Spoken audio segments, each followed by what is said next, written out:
Rerir, are you there?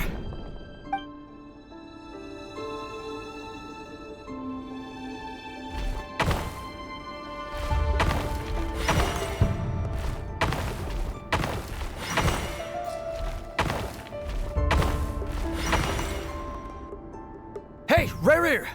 Come out, it's urgent! Dane? What's wrong? Quick, come with me. I'll explain everything once we've met up with the others. Okay. I'll come. But the Lindis is still over at the Universitas. I'll need to leave her a note. All right then, but make it quick. I've never seen Dane so worked up before. Whatever this is, it must be big trouble.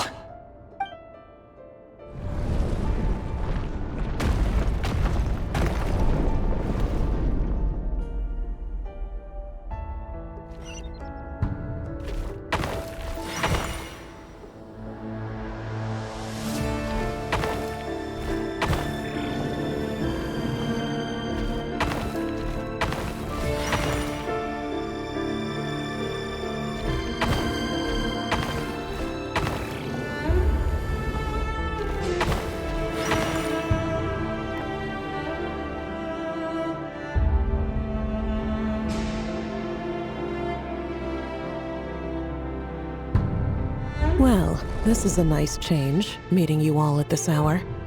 When men and women of ambition can speak face to face in broad daylight, I say that's a big step forward for our dear Conria. Don't be ridiculous. We do not fear the day. Why would we seek refuge in the night? You might ask your blade that same question. I'm told it prefers the cover of darkness. The word on the street is that Sertologi only strikes when he has an unfair advantage. But that is patently false. I see you're missing an arm and a leg. Surely only a fair fight could explain that. If this is your way of offering me replacement limbs, believe me, I'll take them. Oh, we can certainly discuss that. With bioalchemy, anything is possible. Assuming I have your full support in my research. Lunatic. Robtatir, what brings you here? Why, Dainsleif, of course. He invited me. Please, cast aside your apprehensions, Miss Rhine-daughter. Whatever the rumors may say, I am but a humble servant of the king, and I can assure you he affords me no greater convenience than he does you. Well, the Universitas Magistrorum won't stop fawning over you, so at least some of the rumors must be true. You're clearly doing well for yourself, so drop the humble servant act. It endears you to no one. You're president of the Universitas Magistrorum, the chief royal mage known as the Wise by royal appointment, and by far the most favored among the 4 pillars of Conria. Vice President Veit doesn't even try to hide his envy when he sees you. My success is the product of hard work and good luck. It's as simple as that. Were the king not such an extremist, I hardly think I would have received a senior post at my age. Of course, no job is without its gripes. Serving a king like ours can be a challenging task, as I'm sure you can imagine. And as for Efterveit, in missing out on the presidency, he's dodged a mountain of stress. Like everything else in life, it comes with pros and cons. You're all here. I apologize for the short notice, but it was an emergency.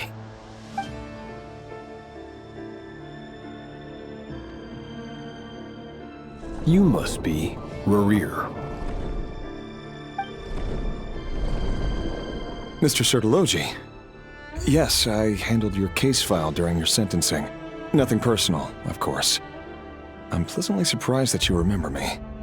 You're clearly a person of substance if you've been invited here. But Dainsleif, you'd better have a very good reason for convening this little gathering. It's my brother, Vedofenir. After he spoke at the court this morning, the king was so infuriated by his words that he had him blinded in both eyes and thrown in prison. Vedofenir in prison? Strange. I thought the king trusted him and Horoptatyr more than anyone else in the world. Does this mean the king's circle of trust just got even smaller? It has nothing to do with trust. It's about what the king wants, which is as clear as day to anyone paying attention. I simply appease him, because it's in the best interests of the Universitas Magistrorum. And also because you're slimy. Vedafilnir, perhaps less so. But still, a visionless visionary? It rather inclines me to think that qualifications are not what get you ahead in Conria. Do you honestly think this is an important discussion to be having right now? Dane, what are you planning to do? Rescue Vedafilnir, I assume. Correct. It will mean storming the palace by force. Tonight. I need all of you on my side. That's far too dangerous. And don't forget, Dainsleif, you're captain of the Royal Guard. You swore an oath to the throne. You've been planning this for a while, haven't you? I have no desire to commit treason. But whatever critique the king may have of Vedafilnir, disfiguring your most loyal subject for putting the best interests of his court and nation first, this is not the conduct of a wise ruler. My blade will force the king to see the error of his ways. So, Vedafilnir's prophecy enraged the king.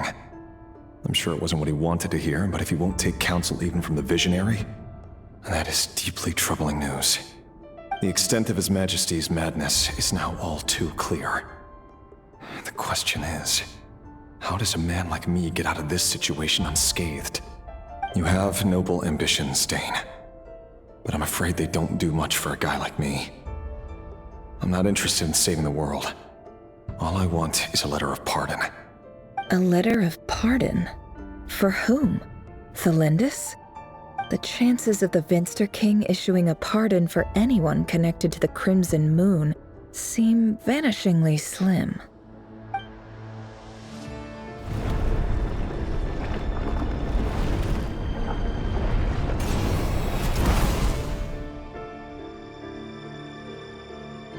This black fog over the board must have some connection to Thelindis.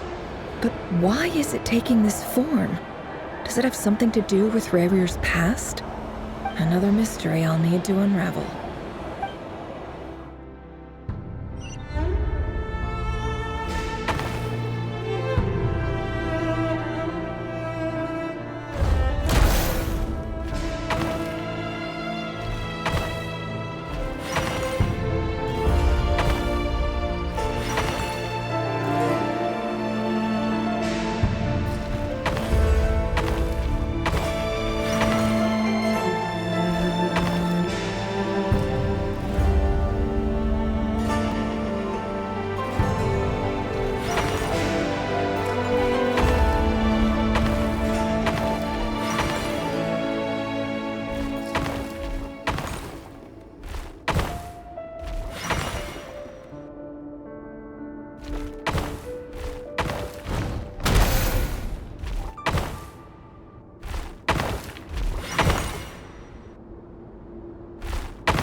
Author Thelindis. Over the course of this week, the research object was subjected to interference for a total of 60 hours for experimental purposes. The results are as follows. Research dating back to the Crimson Moon Dynasty has established 2 points regarding moon marrow. Firstly, its origins have something to do with a god's power. Secondly, it serves as a portal to an as-yet indeterminate location. Moon marrow can thus be defined as a spatial gateway. However, there are a number of hurdles to overcome before we can answer the question of where it leads to. To start with, opening the gateway requires a specific power source, which the relevant literature indicates. An enormous amount of power is then required to keep the gate open.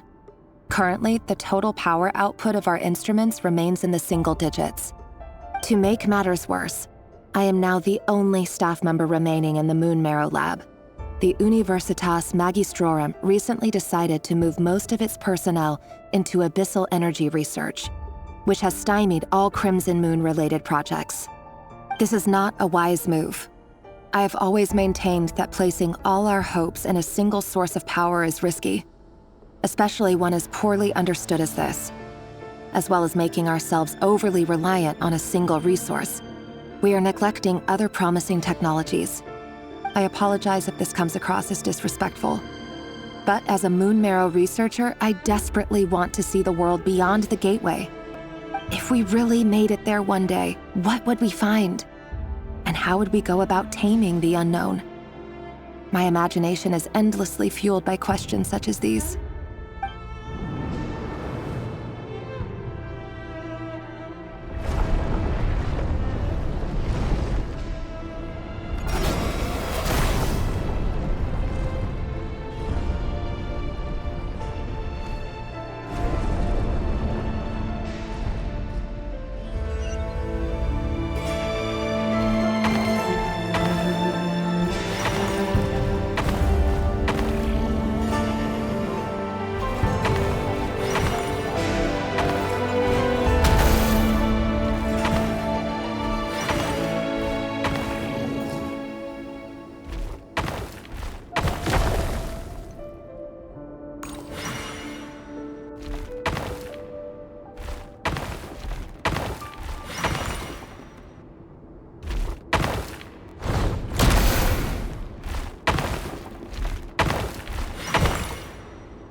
This is for you.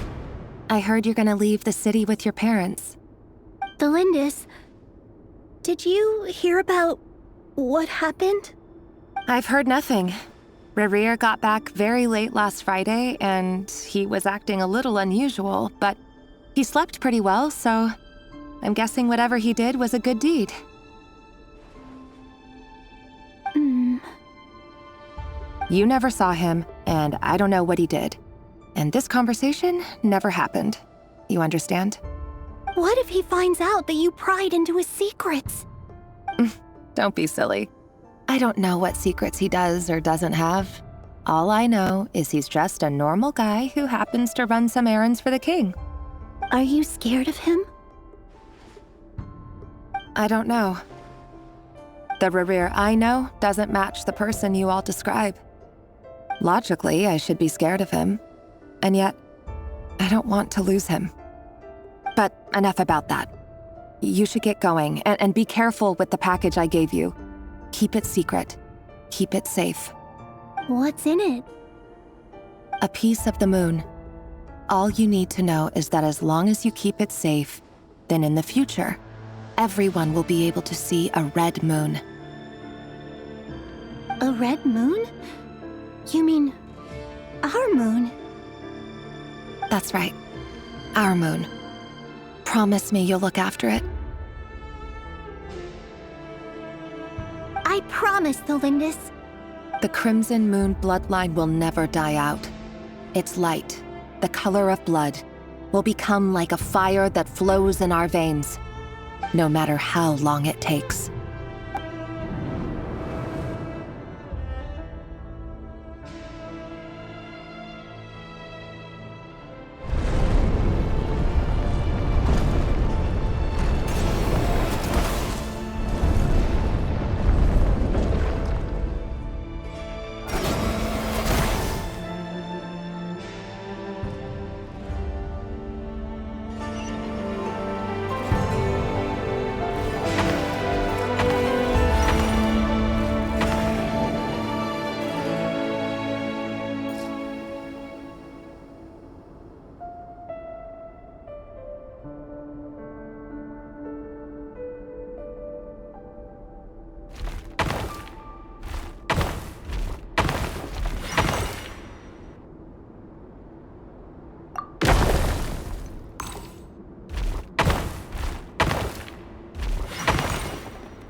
Hurry, everyone, and stick to the plan.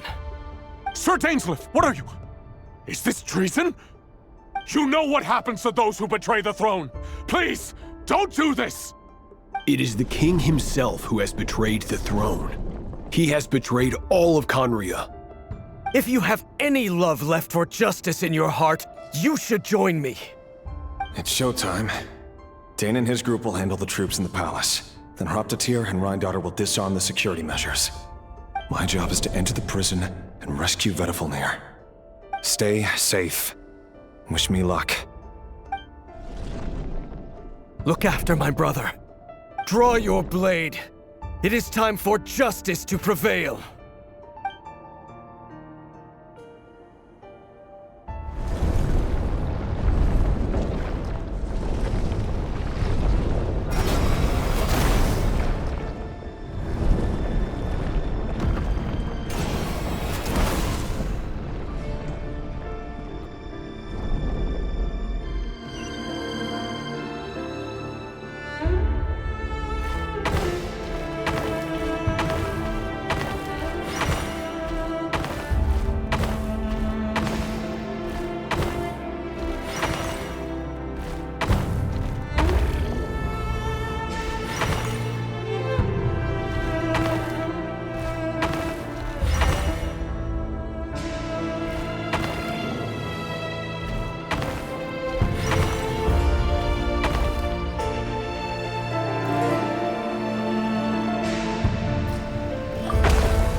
And the smell is abominable.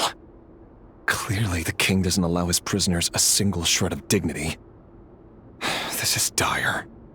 Found you. Hello, Mr. Vedifalnir. Ah, it's you. Surprised? Oh, wait. I guess surprise isn't an emotion that prophets feel very often. I certainly felt some surprise in the moment when I was blinded. Surprise at the king's sheer ignorance. Surprise at just how unfairly this world responds to words of earnest remonstration. I'm curious. What did you prophesize this time? It wasn't a prophecy. It was a word of warning. Someone had to say it. The king has forsaken all reason in pursuit of his obsessions. I simply told him that if he continues on this path, Conria will surely fall. But he didn't listen. Worse still, he stabbed you in both eyes and locked you away. Dane asked for my help. The court is in complete chaos now, but I'm sure you predicted that. Everything is transpiring as I foresaw, yet I am powerless to change it. Fate is an immutable force. I can but lament as the inevitable unfolds. I do wonder whether giving a man the power to see the future does nothing more for him than slowly crush his spirit. Forgive my curtness, Vedifalnir, but the king did not suddenly turn on you today. His suspicions have been brewing for a long time. You can't have wisdom beyond the reach of your fellow man without attracting his fear and suspicion. There are things the king does not want to see. So, he doesn't want you having visions of them either. He blinded you because he thought this would make the visions stop. He wasn't entirely wrong. I did indeed lose my power to see the future. Right up until... Until what? Just now. I believe I saw something new. Well, tonight could go a lot of different ways. 5 of us banded together to storm the palace, also we could rescue you. This will go down as the most tumultuous day in Conrian history. I sense hatred in you, but also hope. A desperate hope that with the tyrant deposed, that will be the end of the story. But this is not the end. It is the beginning of a new chapter in a whole new story. There are many men of honor and courage in this world, Rerir. But you are not one of them. You're not here for justice, are you? You're here for yourself. Is that a dagger? Interesting. Why not the polearm? It was always your weapon of choice. With your abilities, I don't doubt that you were able to recover some of your sight. But I also doubt that you want to make an enemy of me right now. Of course not. We're on the same side, aren't we? We could be. But I need you to be honest with me, Vedifalnir. At this point, you're my only hope for the future. You mean your future? With your beloved, Thelindis? Yes. And I know there are bigger things at stake here. A dynasty, a nation, maybe the entire world.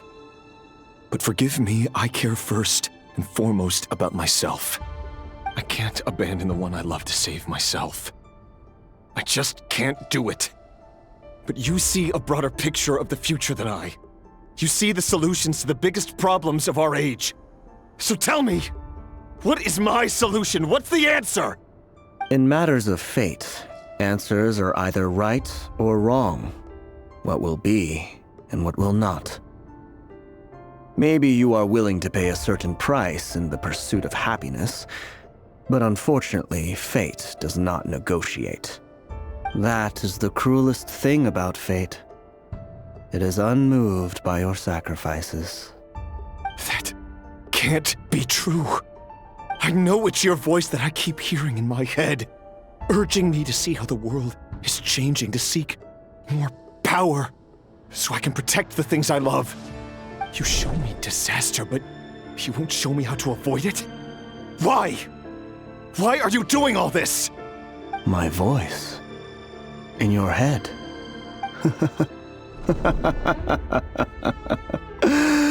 So, you hear it too. The voice that steals your mind, gains your trust, and drives you crazy. It turns out that we are not so different, you and I. Vedifalnir just broke into the strangest smile I've ever seen in my life, as if he'd discovered some monumental secret. But then he suddenly switched to looking extremely weary. Very well then. My advice to you is as follows. You must persevere. Whatever trials and tribulations you may face, be steadfast in the belief that they are your path to the future. For as long as you live, your story with Thelindis shall not come to an end. That is the only chance you have of fighting back against fate. It is up to you whether you believe my words. Regardless, that is all I will say on the matter. I have no right to intervene any further. I will hold you to your word. Thank you for setting me free. In return, I will tell you one more thing that you cannot afford to ignore. Just then, a strange wave of energy rippled through the city. We had no idea what it could mean. If I were you, I would head to the Universitas Magistrorum. The Universitas? Oh no! I'm sure we'll be seeing each other again very soon, Rerir. Whatever Vedifalnir said, I didn't catch it. I didn't even help him out of the prison. There was no time to lose.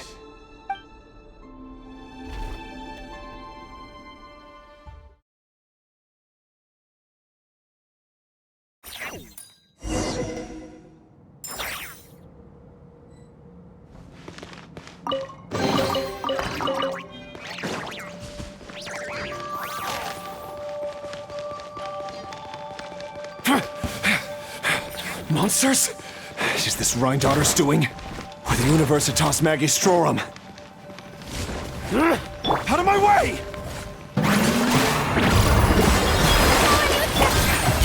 Paradise! Merciless. Universitas. That reminds me of a rumor I once heard.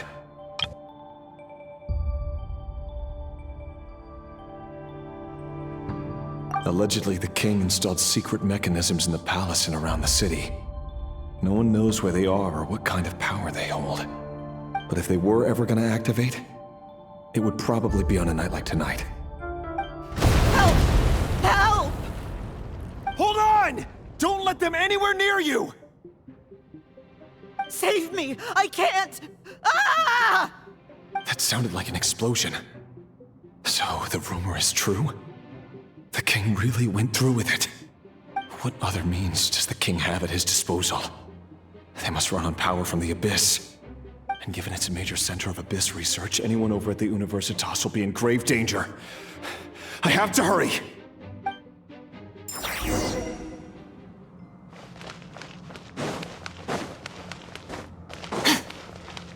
Fearless.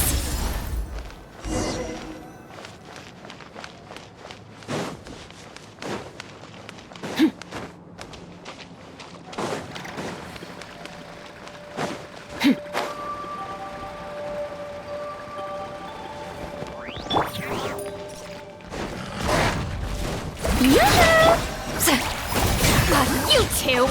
Time to end them! Into the void! Can't hide the truth. No more lies.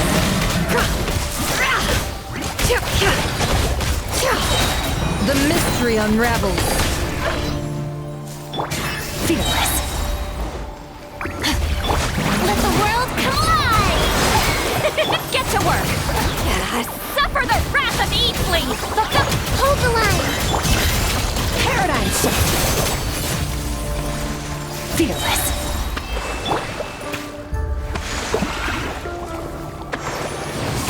Billowing surge!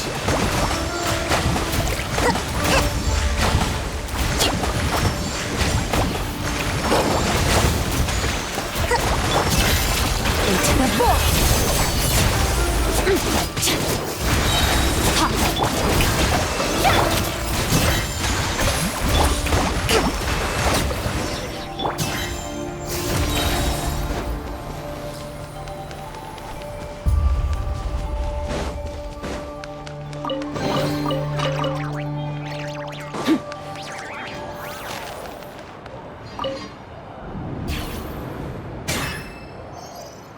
Monsters! At the Universitas Magistrorum? Why now? Oh no! They're coming! It's no use. The table won't hold out much longer. The weapons. Where are the weapons? Of course. All the lab equipment was upgraded after the inspection last week, but the new weapons haven't been allocated yet. I'm done for. Is anyone there? I need help!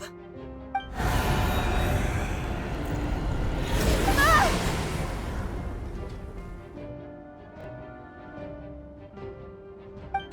Stay back! Please stay back! Please!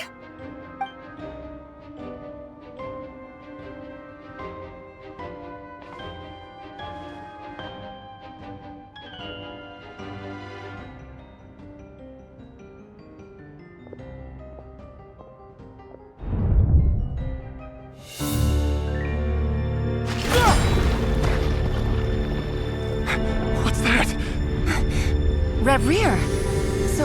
So the rumors about your work are true. What? No! Listen, something happened at the palace tonight. We have to leave! You don't need to lie to me anymore. What do you mean?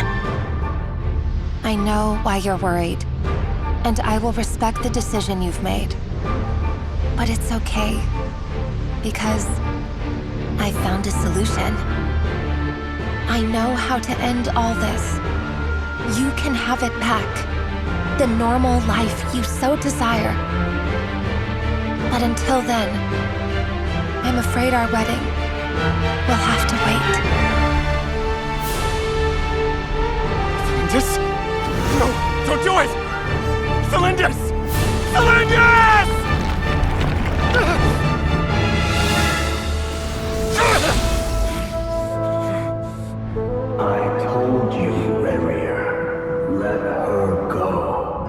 You will find someone better. No! I won't do it! I have to save her! By what means exactly?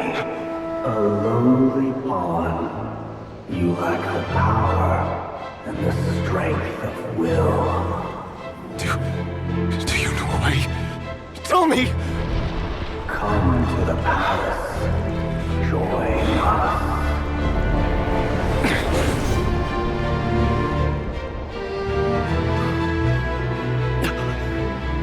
Rarier, thank goodness we...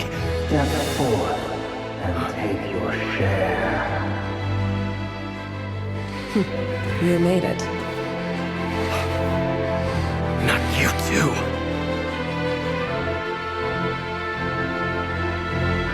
Hatred or grief, despair, desire.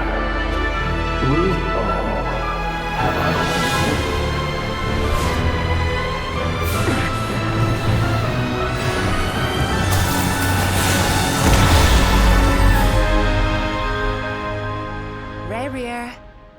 Rarier. Thelindis? Were you daydreaming?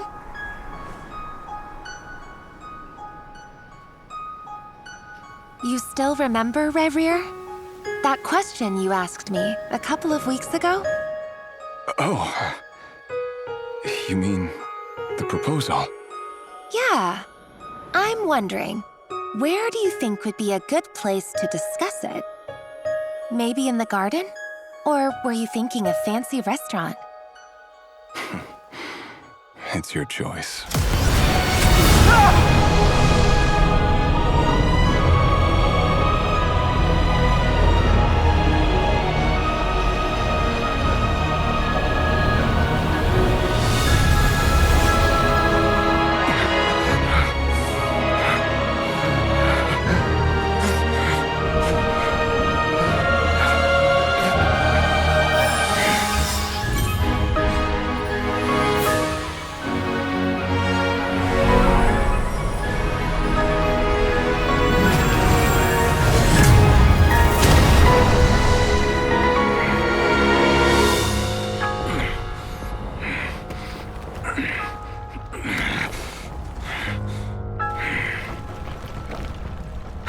Find you.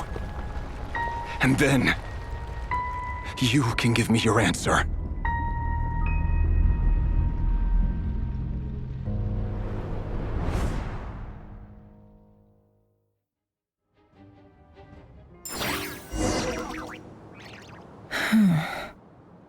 So that's how the Raker of Solnari was born.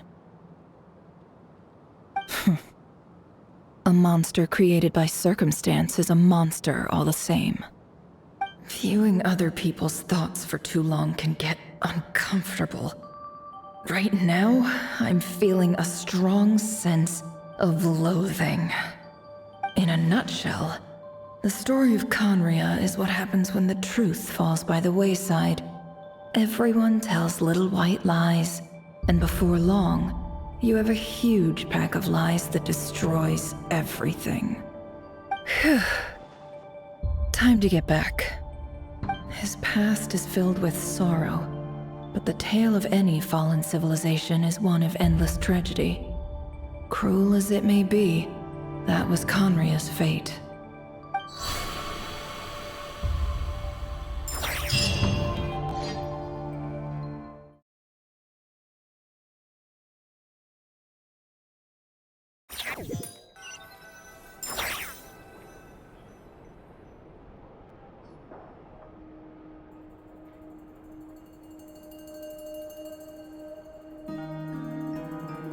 Everyone, I'm back.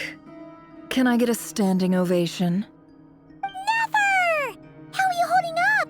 Feeling okay? She's fine. Boss is a pro. Yes, I'm fine. You will have seen the events of Rarier's life through my thoughts. It's now clear that he is just a regular nobody, driven by personal tragedy, as he said himself. I mostly agree. There's only so much we can know about him from his memories alone. but they did give us a clear glimpse into his life in Conria. However, I would not consider Rerir to be a nobody. He was deeply involved in the events of that era. Yet, when the catastrophe of a generation strikes, nobody is safe. Sounds to me like you're speaking in riddles again.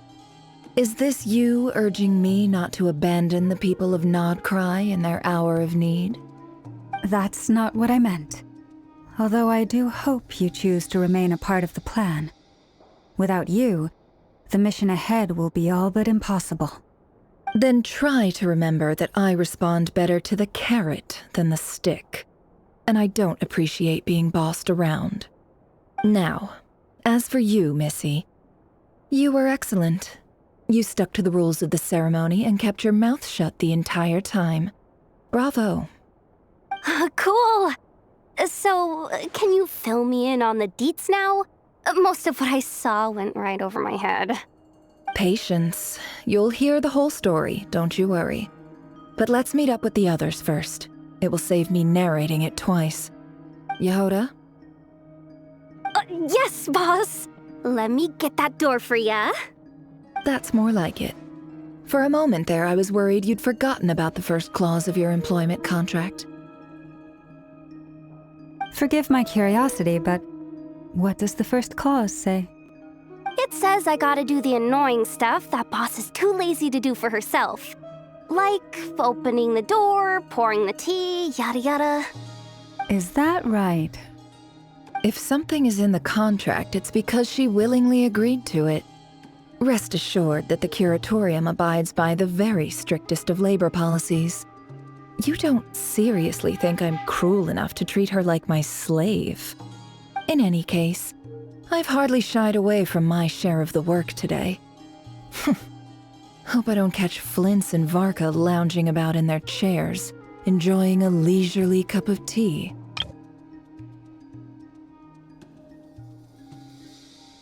There's nothing I dislike more than other people enjoying themselves while I'm hard at work.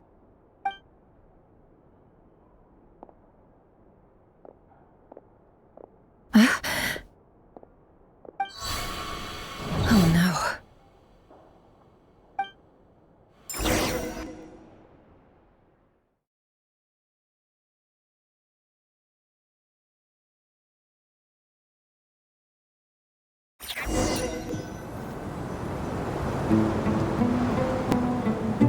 Sorry to disturb you, but we seem to have run into some trouble. Evidently so. Don't worry, I'm not about to leave you to fend for yourselves. I'm not that kind of boss. And it would go against the Curatorium's labor policy. I'm sorry? What did you hear me say? I wasn't talking about labor policy. Wait. How long have I been standing here? Not long. You just appeared by the door a moment ago.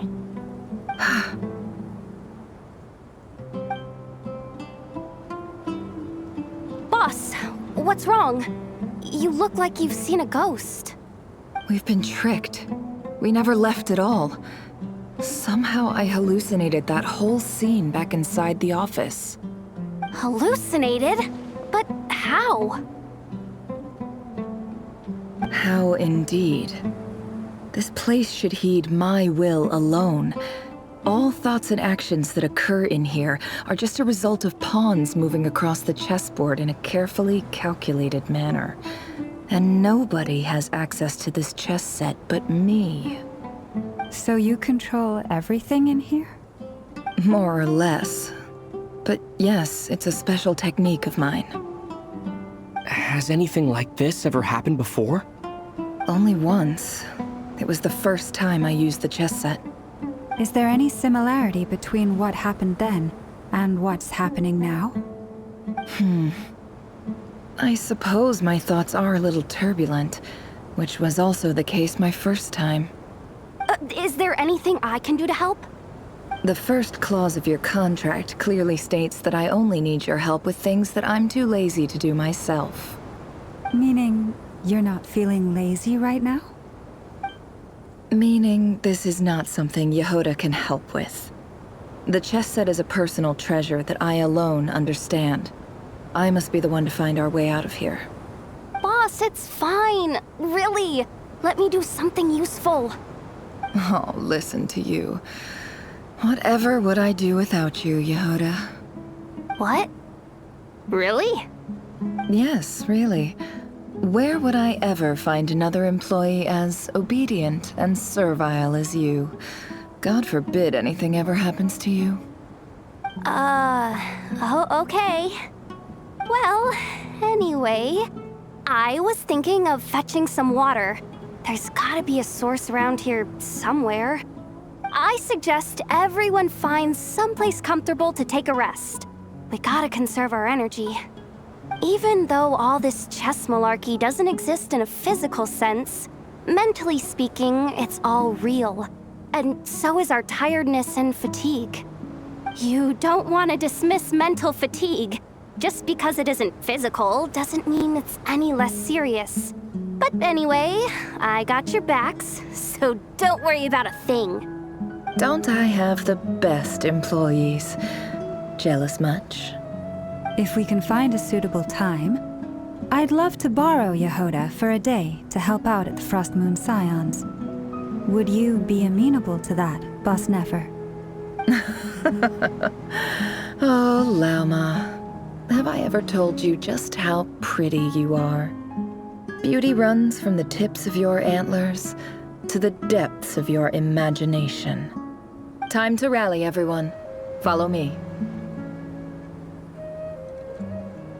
As we continue our journey, the same rules will apply. That means stay focused and no talking no matter what we encounter. And don't disturb the chess pieces. You have my word that I will get us all out of here.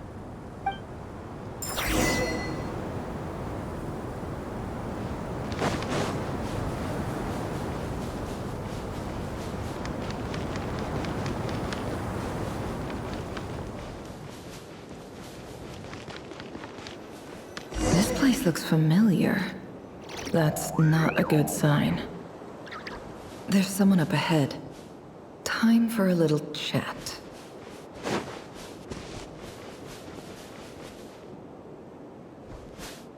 I wasn't expecting visitors at this hour. Wait, is that?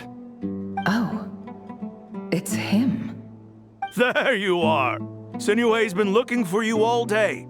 I think he has some news for you. Oh yeah? What were you doing just now, Uncle Retinue?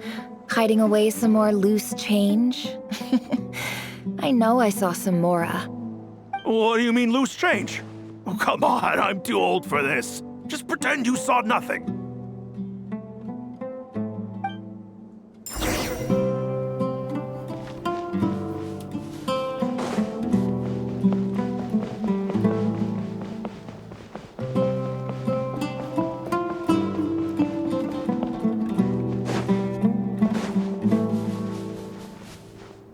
Hey, kid.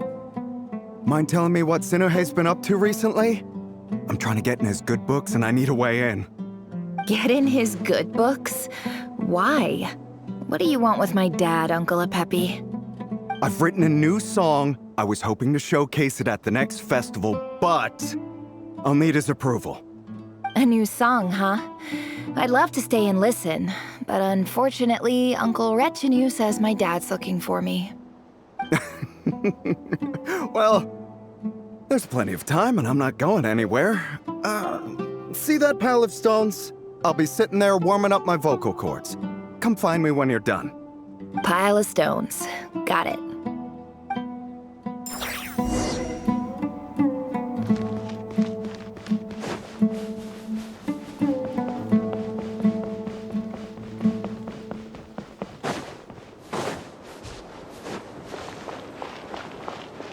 Hi, Dad.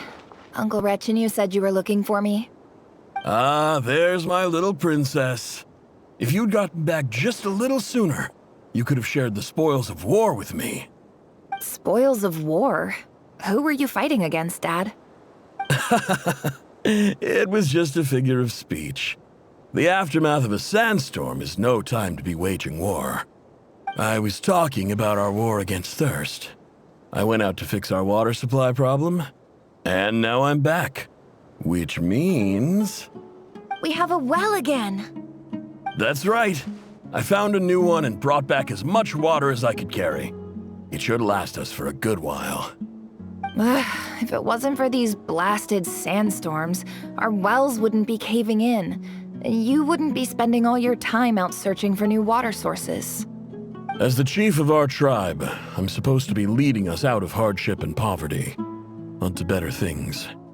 You know how prosperous our ancestors were. I've told you all the stories. And look at us now, squeezed into these hovels.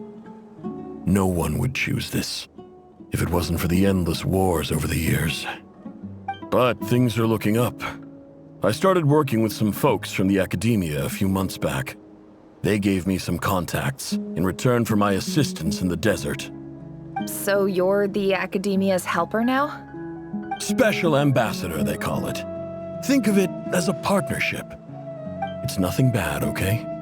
We've been isolated here in the desert for too long. Seeking opportunities elsewhere is the best thing for us, and the fastest way to progress. So, do you get anything good out of being a special ambassador? Of course. My luck's improving all the time. One day, I swear I'm gonna lead us out of this place. We'll find somewhere new. Somewhere better.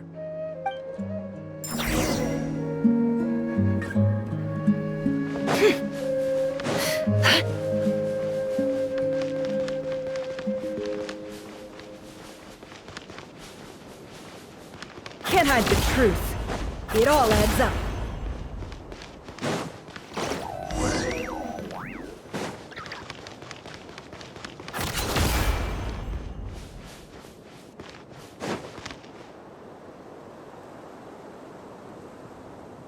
That's our well, and you know it! You stole from us!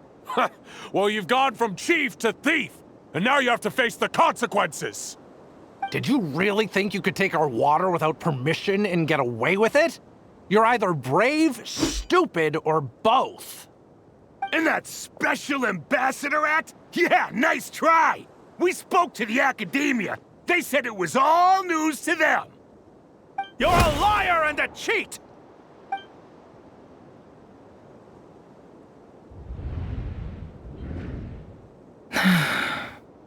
I heard Yehuda gasp, but I don't blame her. Most people are terrified by the sight of blood. Corpses strewn across the ground. The wounds are clearly from scimitars and daggers. The desert dwellers' weapons of choice. There's a handwritten note on the ground. Let's see what it says. Halil, this is Sinuhe, chief of the Shimti tribe. Surely you remember me. I was the one who helped you and your colleagues avoid the quicksand in the desert. This is my second time writing to you. I assume my last letter must have gotten lost in the mail, as I didn't receive a reply. I hope this one makes it to you safely. I'm writing to you because I need some help. That sandstorm the other day completely blocked up our well, forcing me to look for another water source in Iab and Unut territory. It was a matter of survival. Praise the gods. The well of the Iab tribe was intact. It was my last resort. I drew what water I could and left, but not without being spotted. I fear they will retaliate. You told me to write to you if I ever needed help. You said you'd be my ally in the academia. I urgently need you to formally recognize my title of Special Ambassador and send some of your people to assist me for a few days. It's the only way I can convince them that this was the Academia's decision and prevent them from retaliating. This is an emergency. Please send help as soon as possible. Looks like this letter never got sent. The writer died a grisly death, and the letter was trampled into the ground. It's badly defaced. Some parts are barely legible. What a ridiculous lie the surviving Shimti tell. Their whole village was butchered over a sip of water.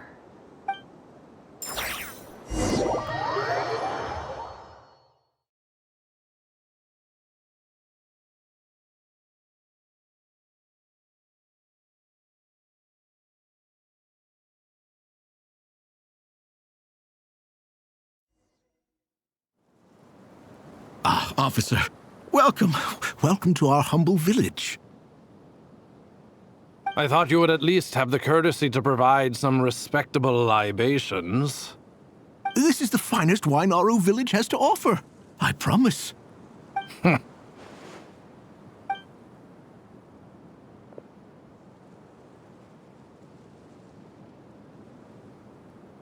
The Academia has agreed to reserve a single space for a candidate from your village. But I remain skeptical of this entire endeavor. I highly doubt anyone in this desert possesses serious academic potential. Please, have faith. If not in us, then in our god. The child we found shows great promise. I beg you, take her away from this place.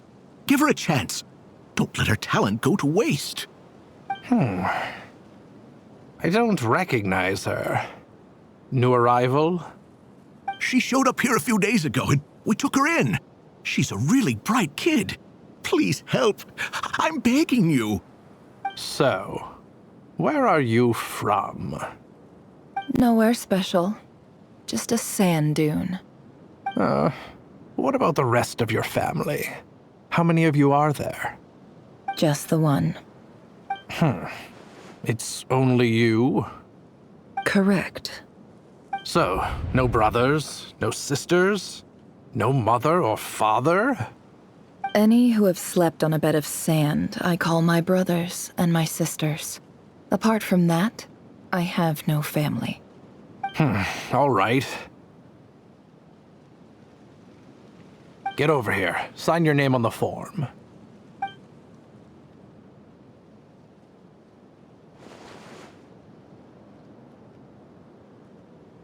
Never?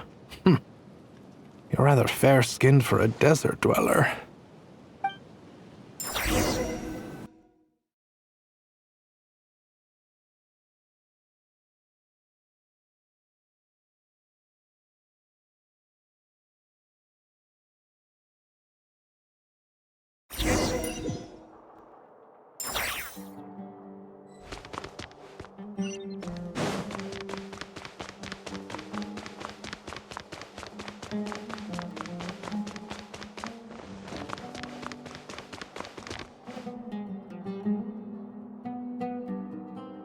Nefer, this term's assignments have been issued already. Please read through the materials thoroughly, conduct your own additional research, and then write an essay on the topic. Yes, Professor, I'm aware. I just had a couple more questions I wanted to get your perspective on. Oh? Please ask away. Well, I saw the other students' problem sheets, and I couldn't help but notice that my assignment is much easier than theirs. Do you really think I'm a weak student? A weak student? Goodness, no. Quite the opposite. You have a sharp mind. Almost too sharp. I think what you're saying is, a weak student wouldn't have noticed the discrepancy. And if they did, they certainly wouldn't complain about the lighter workload. You see, sharp as they come. You see things the way they are. And I'm sure you know why they're like that. Because of where I come from. Because I'm different. I'm sorry, Nefer. I don't like it any more than you do. It's just... Anyway, you said you had a couple of questions. What's the other one? I wanted to check... If someone sent me a letter to the Academia, where do I go to collect it? Ah, your family wrote to you. Well, as long as they put your name on the envelope, someone should hand it right to you. Not exactly. It's not even a recent letter. I was just curious where the mail would end up if no one collects it. The House of Dana, I expect. I know there's a box for unclaimed mail somewhere in there, probably sitting on a shelf. Whatever you're looking for, that'd be the place to start. Okay, got it. Thank you, Professor. Oh, don't mention it. Honestly, I feel like I failed you. I'm supposed to be your teacher, but I haven't taught you anything. Hey, don't say that. You're a great teacher, and you do your best for all your students. But the rules are the rules. You're not allowed to teach students like me. It's not just the academia either. The whole world bends over backwards for the successful and leaves the losers to suffer and die. Oh, my dear child. Don't tell me you've given up on life already. I haven't. I just think that if you want to make it in this world, you have to find a way to become successful.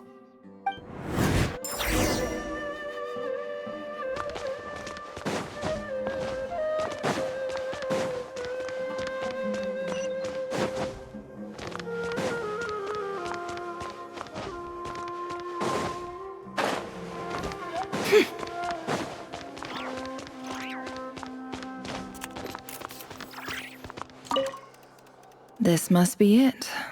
A big cardboard box full of unclaimed mail. And probably some letters that ended up here by mistake, too. Let's take a look.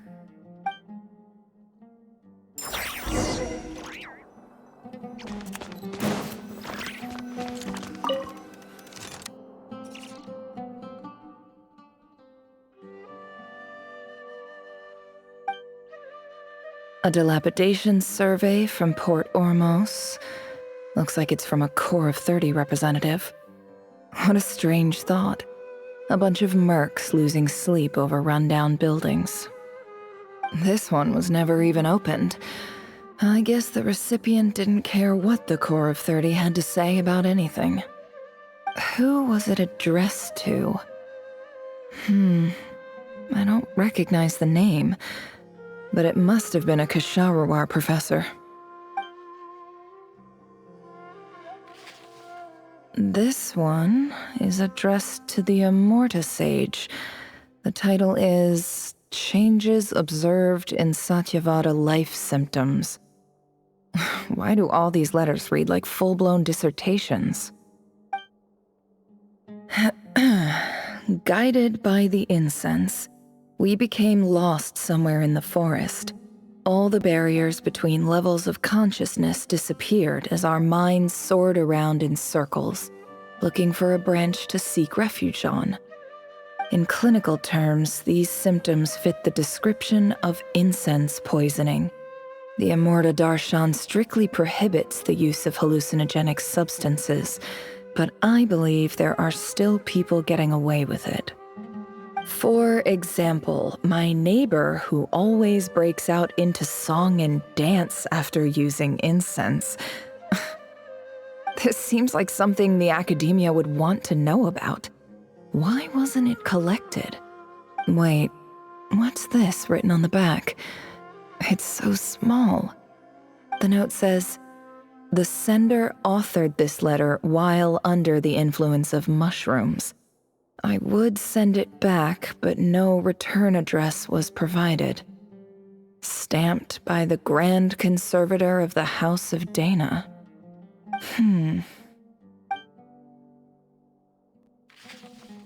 This next one is addressed to Grand Sage Azar. A few words of protest regarding recent changes in Sumeru's educational policy. In recent years, the academia has taken on a small number of students from the desert region, as per the policy to this effect. However, it appears to me that these students have not, in fact, been provided with educational opportunities that are, in any meaningful sense, equal to those enjoyed by their peers. As well as receiving dumbed-down assignments and perfunctory tutoring, they do not even have full access to the Akasha system. Education is the fundamental purpose of this institution, which should go without saying in a nation whose founding virtues are knowledge and wisdom. I ask you, is the lip service we pay to the policy of education for desert students truly the standard of pedagogy to which the academia aspires? As Grand Sage, policy decisions are your prerogative, but do not forget your roots. You and I were once students too, as was everyone else in this institution. I do hope you will give some serious attention to this matter. I encourage you to discuss issues like this with myself and others, and listen to some alternative opinions. Great letter. Shame it didn't get to where it needed to go. And the sender is... Huh? Sage Cyrus of Spontamod. I didn't realize anyone else even knew how bad students like me have it in this place. So this is where letters from the Sage of Spontamod end up? Nice one, Grand Sage. Really enlightened leadership. Whatever. This isn't what I came here for. Moving on. I'm not exactly holding out hope that a letter sent from the desert would even make it here. But if it did, where else would it end up if not in this box? I can't believe how much discarded mail there is. Must have been years since someone last went through it all. And this is just one box. The whole house of Dana is boxes on shelves. I don't believe for 1 second that any human being has sat down and read through all the documents in this place. Who has that much free time on their hands? Wait, could this be it?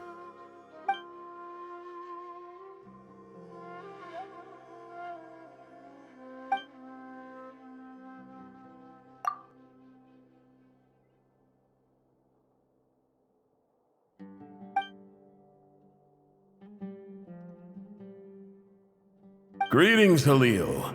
My name is Sinuhe, chief of the Shimti tribe. I was the one who came to you and your colleague's aid when you ran into trouble in the Great Red Sand.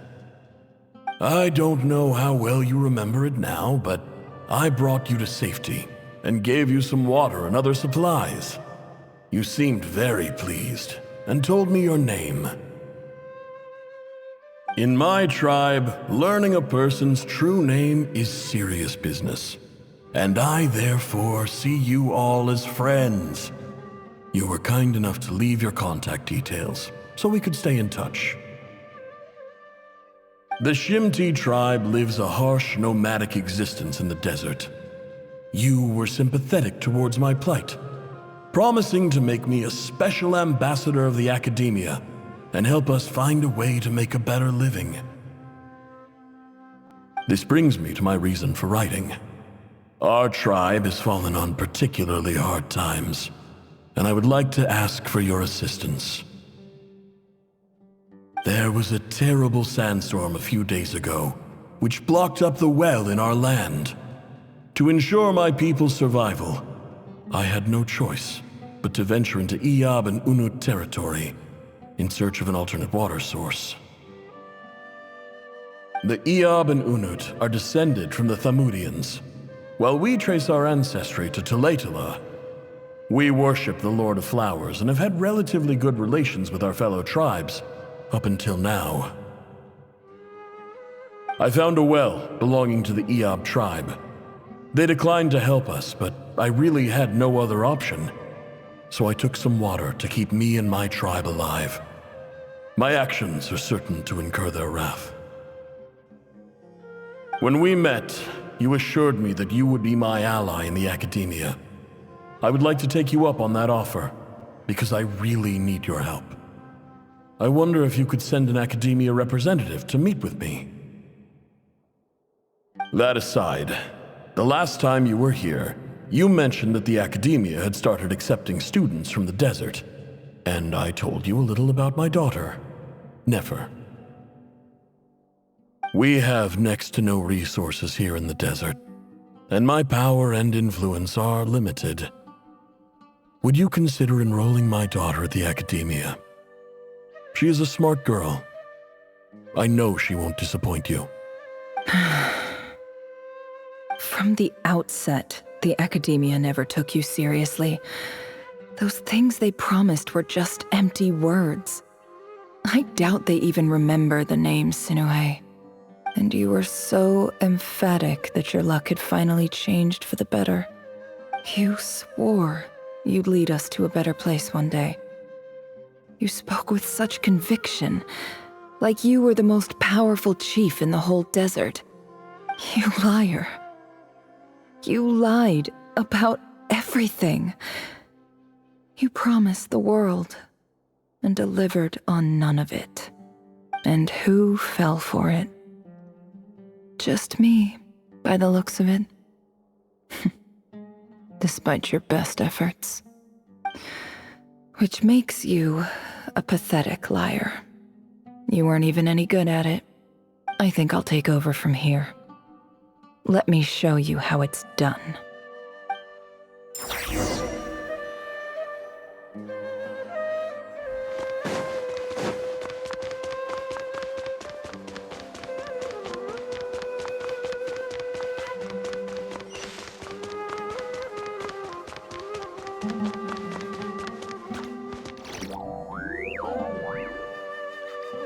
I just came to say goodbye.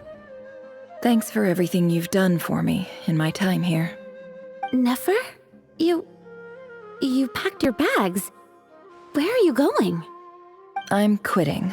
Something's come up in my hometown. Gonna head back and deal with it. Huh?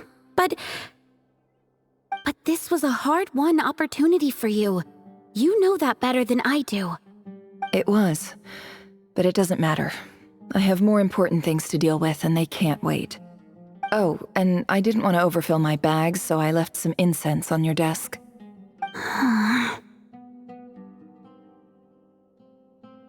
What's wrong?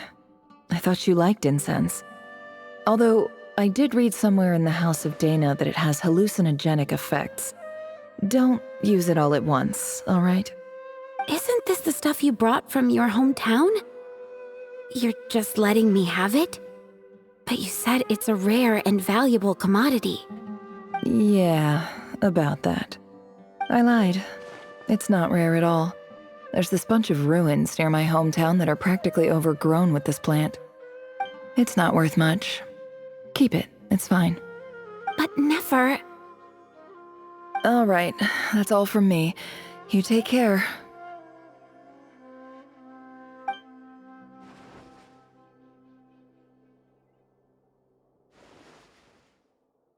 Don't forget me, okay? I mean, we're more than just classmates, right? We're friends. Yeah, I'll remember you. I lied again. That incense is worth a fortune, and it's a rare find even in those ruins. And as for remembering her, I have far too much to do when I get back. No time to reminisce. I'll be lucky if I even make it through this alive. But either way, I expect I'll forget you pretty quickly.